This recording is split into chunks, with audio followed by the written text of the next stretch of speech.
Hello, what's up guys? So, welcome sa ating YouTube channel.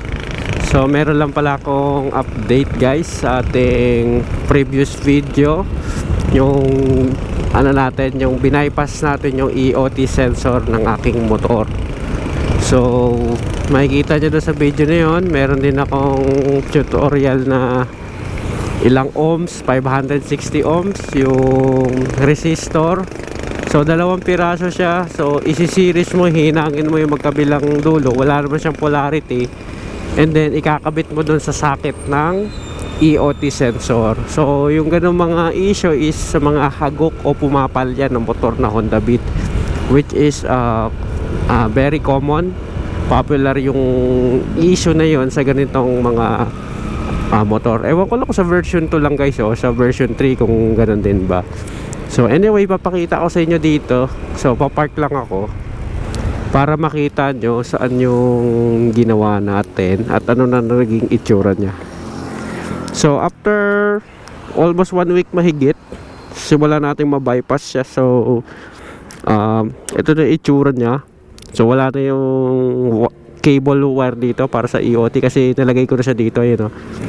So nilagyan ko ng electrical tape. So binakatikot ko lang. And then after 1 week nga mahigit, after natin ma-bypass, nawala na yung yung pagpalya-palya niya. Kasi kapag yung RPM ko nasa 20 to 40 ba, 20 to 30, talagang gumahagok gumaganon talaga siya. So ngayon naging stable. And hopefully sana maging long term solution siya para sa ganong issue. Kasi sabi naman din sa napanood kong video, so ginaya ko lang din yon. I'll try it. And naging effective naman dito. Ang sabi doon, pwede pang long term.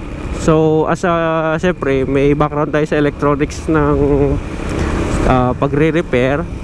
So bakit siya magiging long term? As long as hindi nag-change value yung resistor, so tatagal talaga yon.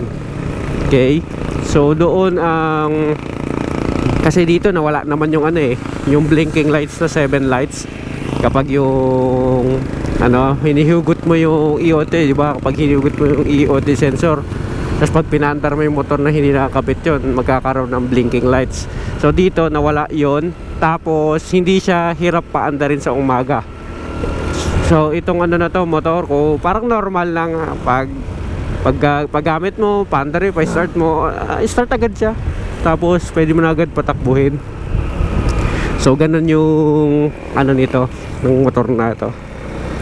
So yun, buti na lang may natutunan tayo doon sa napanood natin video. At sinubukan lang, kumbaga trial and error lang tayo Tsaka laki na rin kasi ng nagastos ko guys. Alam mo yun, na ang dami ko ng pinalitan. Fuel filter, fuel pump motor, spark plug cap.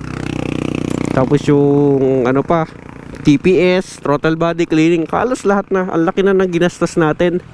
At lang nakakalungkot nga lang, so every time na nagpapalit ka ng pyesa at hindi yun na fix, so hindi mo pwede ibalik doon sa pinagbilan mo o doon sa mekaniko na nagagawa. Kasi syempre nakasil yun. So ganun lang ang pinagkaiba. So sa business ko kasi guys, so nako-compare ko lang.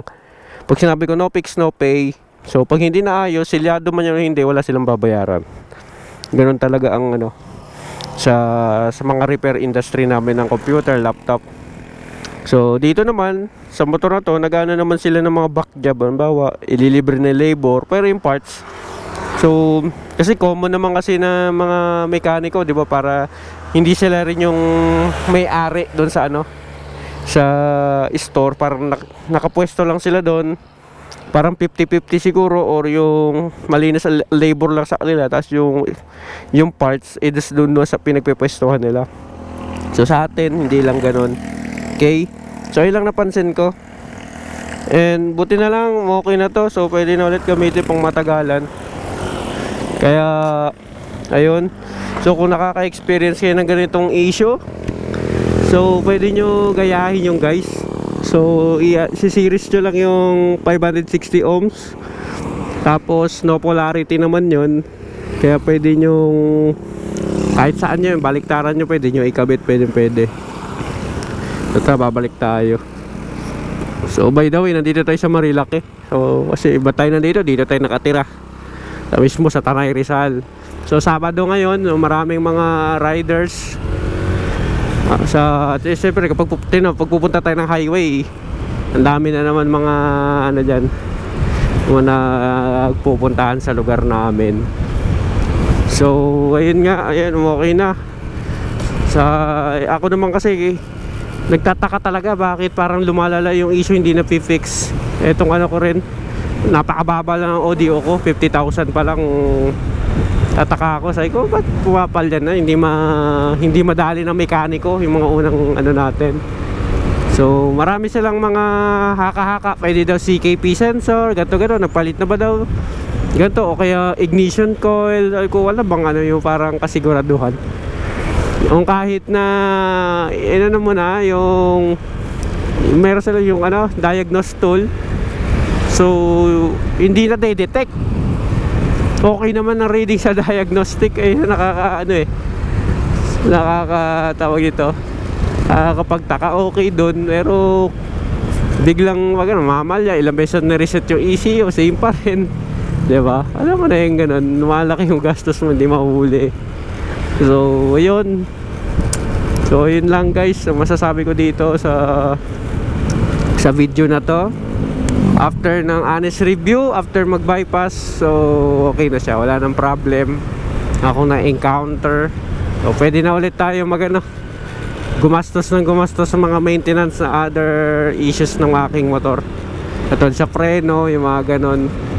Kasi nakakapanghinayang kasi gumastos ng malaki sa maintenance kung hindi na-resolve yung pinaka main issue ng aking motor, which is ayun nga, namamalya, humahagok, di ba? Minsan delikado kasi guys, kapag na-overtake ka, bigla mawawala ng power, as in namamatay talaga siya. So ang ginagawa ko talagang minsan kinakabahan din ako, isipin mo po overtake na ako tapos biglang kalagitnaan ng mawawala ng power. So pwede ka, may tendency kasi ng mabangga ka doon sa sa kasalubong mo, di ba? So delikado talaga.